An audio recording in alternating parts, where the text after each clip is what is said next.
그래서 삼국유사를 딱 봤어요. 삼국유사에 가야의 건국을 보면 이런 얘기가 나옵니다.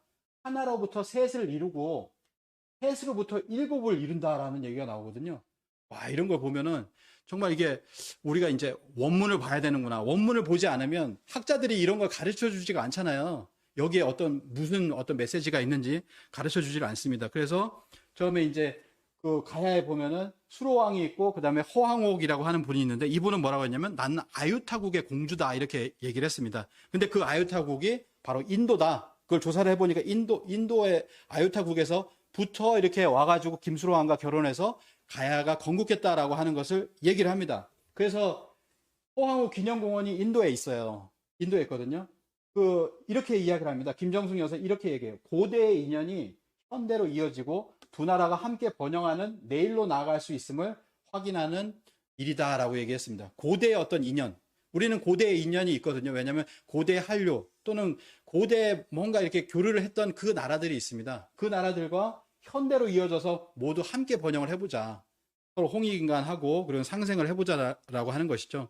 그래서 이러한 부분들이 있는데 뭐 이런 거는 나중에 그 가야 환단고기 북콘서트가 있습니다. 그걸 다 보시면은 실제로 허황옥이 어떻게 인도에서부터 해가지고 이 가야의 땅까지 오게 돼서 김수로왕과 결혼을 하고 그 다음에 뭐냐면은 아들을 낳잖아요. 10아들을 낳고 그 다음에 그 딸을 이렇게 낳았는데 이 중에 첫째는 왕위를 계승하고 둘째, 셋째는 허씨가 되고 그리고 7명의 아들은 뭐냐면 우리는 무엇을 합니까? 라고 하면서 뭐 절에 들어갔다는 얘기에 또 하나는 뭐냐면 구름을 타고 넘어갔다라는 이야기가 있습니다. 그래 구름을 타고 어디로 넘어갔냐면 일본으로 넘어가잖아요. 그래서 일본으로 삼종신기를 가지고 일본으로 구름을 타고 넘어갔다. 넘어갔는데 그 봉우리가 어디냐면 다카치오 봉이다. 이렇게 이야기를 합니다. 그러니까 이걸 뭐냐면 다카치오라고 하는 것은 구지봉이다. 구지봉이 가야의 건국신화가 구지봉 설화예요. 근데 일본에 그게 건국신화에 그대로 남아 있습니다. 그래서 일본의 학자들도 뭐냐면 이렇게 얘기를 합니다.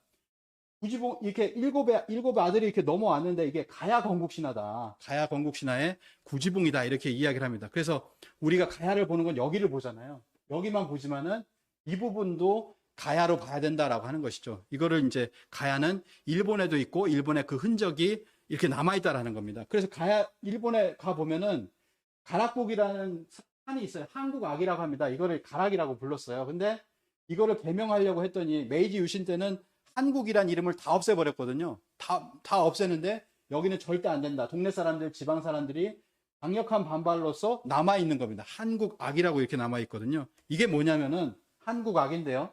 한국악인데 일본의 고사기에 보면 여기는 좋은 곳이다. 왜냐하면 가라쿠니를 향하고 있기 때문이다. 가락국을 향하고 있기 때문에 가야를 향하고 있기 때문이다. 가야를 향하고 있다는 건 뭐냐면 가야에 이주민이 왔기 때문에 자신의 고향을 그리워하는 거죠. 그래서 뭐냐면 여기도 가야다라는 겁니다. 근데 여기를 넘어갈 때 수로왕이 뭘 가지고 가냐면 아까 처음에 얘기했잖아요. 칠수 이야기가 나왔잖아요. 칠수를 가지고 간다는 거예요. 칠성 문화를 가지고 이고 간다는 거예요. 여기 뒤에 보시면 이게 수로왕으로 보이는데 이걸 최초에 얘기했던 그 이종기 선생 같은 경우에 가야 공주가 일본에 가다라고 하는 책을 썼는데요.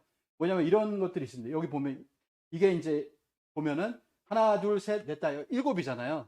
그래서 이 칠수 문화를 가지고 넘어가는 수로왕이다. 이렇게도 이제 이야기를 한다는 거죠. 그러니까 이렇게 되니까 뭐냐면은 일본이 들어와서 역사를 왜곡할 때 제일 먼저 했던 게 일제가 김해김 씨 족보 발행을 금지시킨 겁니다. 김해김 씨의 원조가 수로왕이잖아요. 그리고 허황후하고 결혼하고 10아들을 낳았다는 기록이 족보에 있죠. 족보에서 이제 그 기록이 있기 때문에 1915년 6월 29일에 조선총독부 경무령 포고로 해서 족보 발행을 금지시켰다. 이게 되면은 이제 한국이 조상이 되고 이게 넘어온 걸로 되기 때문에 이걸 금지시켜야 된다라고 하는 것이죠. 그래서 이런 것들을 보면은 우리가 정말 이제 지금까지 왜곡되어서 교과서에 나오지 않고 모르는 게 많은데 이런 어떤 과거의 어떤 교류사라든지 우리가 함께 했었던 어떤 문화 이런 것들을 바르게 알아야 된다라는 생각이 듭니다.